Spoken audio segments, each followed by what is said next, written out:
Welcome to the Sassy Spoon Kitchen. Today we're going to be doing an adobo sauce, and you're getting a twofer because we're going to make something really good with it. I don't know if you like chorizo, but I love chorizo. And so here's what we made with our chorizo. With our adobo. We made all this chorizo. Lots of it. I'm going to be freezing most of it, and I'm going to make some tacos with this. And we have lots of adobo left over, so we can use that to flavor all kinds of things. Adobo is a rich, delicious sauce with a little kick to it from the chilies. Not hot, not spicy, but also it has a vinegar in it, so it keeps well, and it has a little tart taste to it too. Sometimes when you buy a can of chipotles, you taste that adobo sauce. And if you're like me, sometimes I take just the sauce out of it and use it for different things. So anyway, I hope you like the recipe, and I hope you try it. It's really good, and it's pretty easy to make. You just pretty much dump all these things into the blender and have at it. So please follow along and subscribe if you haven't already. Thanks a lot. Bye-bye. Welcome to the Sassy Spoon Kitchen. Today we're making adobo sauce, which is a multi-purpose sauce used in Mexican cooking. But the main thing we're making it for is to make some homemade chorizo. So we'll get started. The sauce is really easy. Everything just goes into the blender, and then it needs to sit for a while and then get mixed in so all the flavors meld. Then get mixed into some ground pork to make the chorizo. So we're starting with some chilies. That's the base for our sauce. And to make it a little easier, we're going to do some already ground chilies so that you don't have to do all the soaking and peeling and all that. So basically you want to use dried chilies in this because they are more intense in flavor. So we're using a dried Ancho chili powder, and there's a link below where you can get this, and also a dried New Mexico Hatch chili powder. Now both of those are pretty mild. The Hatch has a little bit more heat, and you can see there's a great difference in the color. And then we're also soaking some Gualljo chilies, and they're also mild. None of these are hot. The Gualljo chilies, I'm doing them the traditional way so you can see how to do it the traditional way. And if you want to do all your chilies yourself, that's fine too. When you purchase dried chilies, you can feel through the bag, and you want to see that they're kind of supple and leathery. You don't want them to be all crackly and dry. And in order to prepare them, to do them in the sauce, you rip off the top, and there's a little membrane inside with some seeds. You just shake all those seeds out. See, you hear that little rattle? You just shake those seeds out into the trash, and then you soak them in boiling water for about 15 minutes. And I've already been doing that to the Gualljo chilies over here. So, first thing we're going to do is put in the anchos and the New Mexico chilies. Oop, a little bit of that didn't get in. There must have been some moisture in the bottom of the bowl. Okay, and then we're going to get some boiling water and put that in. Meanwhile, I'll also put in the Guajillos. Now, this Gualljo chili water, you think would have a lot of flavor to it, and it probably does, but it also might be a little bitter. So we're not going to use it.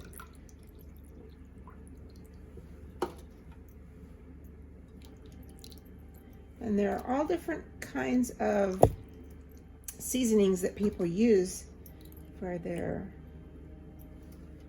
flavorings, but this is my mix, and it's based on a mostly northern Mexico flavoring from Mexico City North, this would be a lot of what they would use. So I'm gonna go get the boiling water. I'll be right back. Okay, here's 1 cup of boiling water. We're just gonna let it sit in there with those chilies, and then we'll start adding the spices. We have ground cumin. All the measurements are in the recipe at the bottom. And we have cinnamon. I'm using Ceylon cinnamon, which is the mildest form of cinnamon. But if you can get Mexican cinnamon, that's even better. And that's called cannela. Usually it only comes in a stick form, so you'll have to grind it up yourself with a mortar and pestle. This is cloves, just a little tiny bit of cloves. And this is Mexican oregano. And sometimes it comes with little sticks in it, so I kind of like to do this to it when I put it in, even though it's going to go through the blender. And here we have some allspice. And we have some vinegar. Now this is apple cider vinegar. You can use regular white vinegar if you want.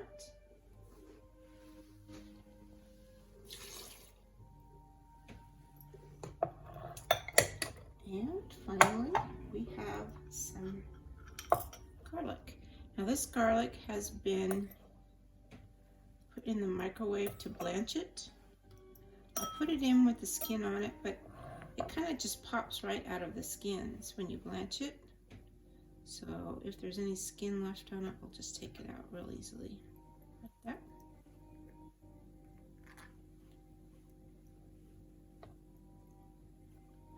There are 12 cloves here.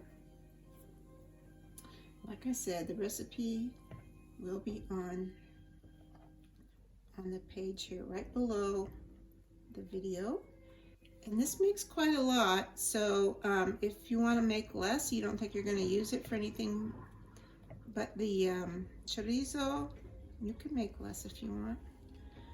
It will keep quite a while in the refrigerator because it's got the vinegar in it. But it's up to you. You can divide it in half if you want. You can use it in a number of things. You can mix a little bit in with chicken, or you can mix it with, in fact, like the Filipinos actually put more vinegar in it than I'm putting in it. You can put it in taco meat, you can put it in with enchiladas, do it with a lot of things. I'm just going to cut this little bit of a stem off. It might be a little bit bitter. We don't want any bitterness.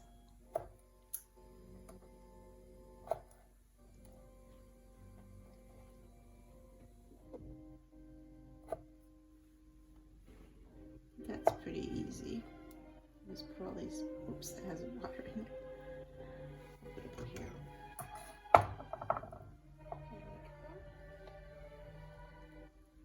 And then after we mix this all up real well, we'll really mix it well, and then we'll let it sit for about 15 or 20 minutes to kind of blend the flavors. And the really hot water will also help it blend. And then we'll get out a great big bowl, and we're going to put 3 pounds of pork, but you could also use modified vegetable protein, you know, fake meat. Or you can use chicken, ground turkey, or ground pork. Any one of those things. I'm going to do pork. And then you mix it real well together, and then you put it in the refrigerator, best left overnight. And then you can put it in freezer bags, 1 pound bags, or you can make patties out of it, or you can just leave it or you can put it in links. You can use a sausage maker and put it in sausage links, however you like to do it. My favorite way is to just put it in 1 pound bags or half a pound bags and use it in recipes. That's the way I use it all the time. So here goes our garlic. And I believe that's everything we need. So we'll put the top on the blender. And we'll be off to the races.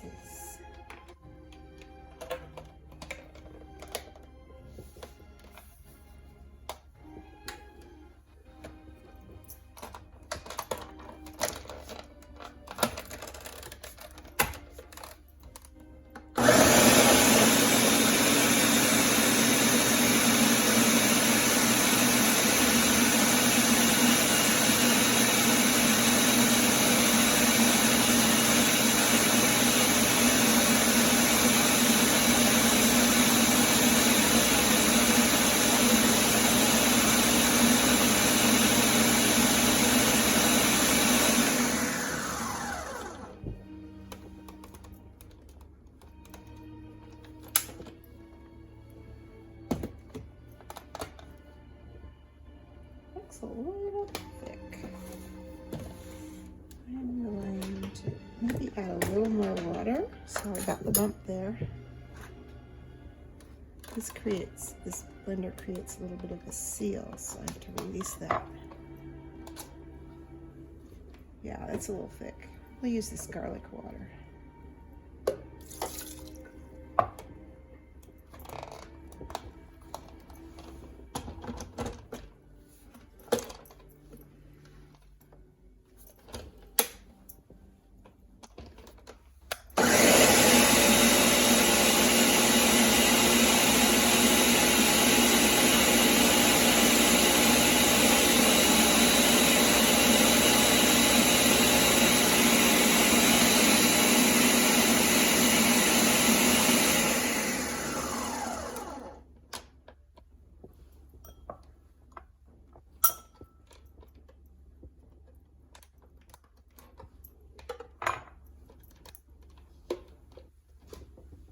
Sure smells good.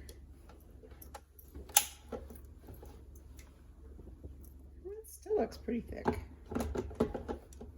Let me get some more hot water. I'll be right back.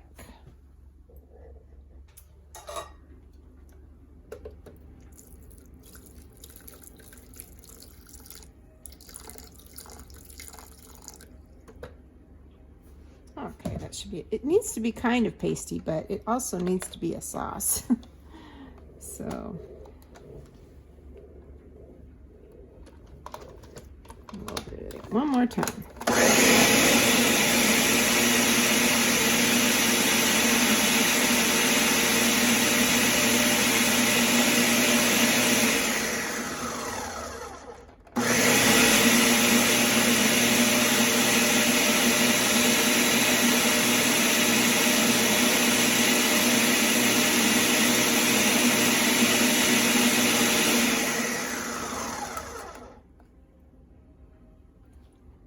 I bet you that's going to be perfect.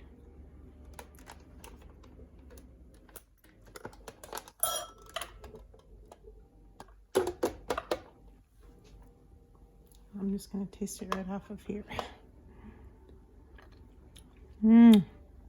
That's it. Perfect.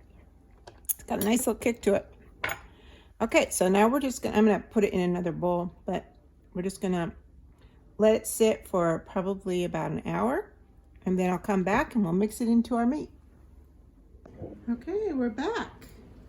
It's been sitting for a little over an hour now, and some of the flavors have melded. It's just the right consistency. I meant to tell you before too, this is what you usually get when you buy chipotles in a can. It's chipotles in adobo. So that's the flavor. Sometimes I buy chipotles just to get the adobo because I don't want to make a whole batch. So what I didn't do yet was add salt and pepper. So I tasted it and it does need a little bit of salt. So I'm just going to put, it's probably equal to about a teaspoon of salt and a little bit of black pepper. It doesn't need a lot of black pepper because it has all the other pepper, you know, chilies and everything in there.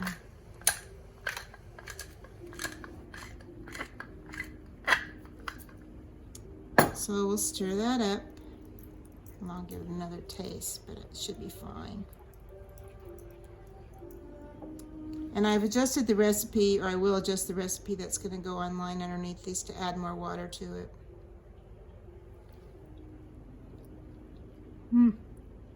It's perfect.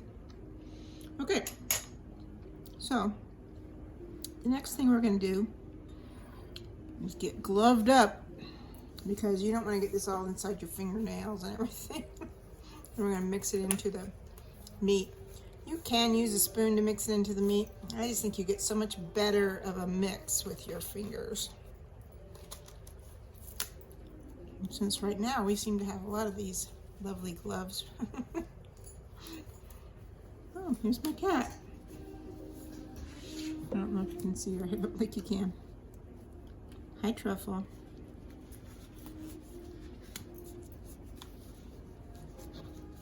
Hello, Truffle. Do you smell sausage?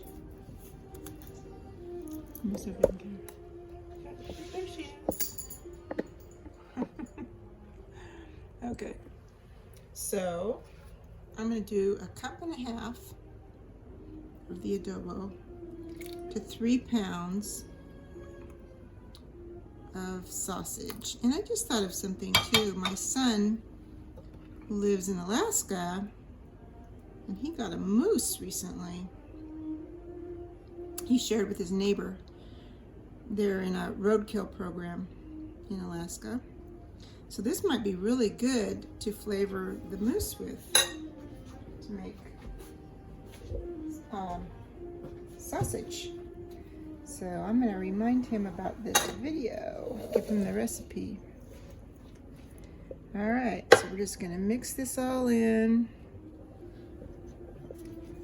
And this stuff is really pretty thick, so you need to use a spatula to get every little bit. And that's why using your hands is really the best way to mix this up. Get every little bit of flavor. And also be careful not to get it on your clothes. That the chilies will stain your clothes. It's hard to get it out.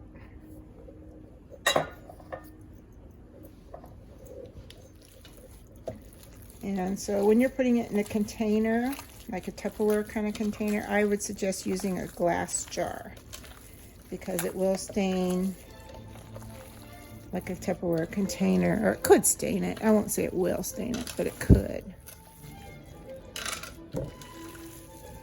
So see how it's already coloring the meat? That's what you really want it to do.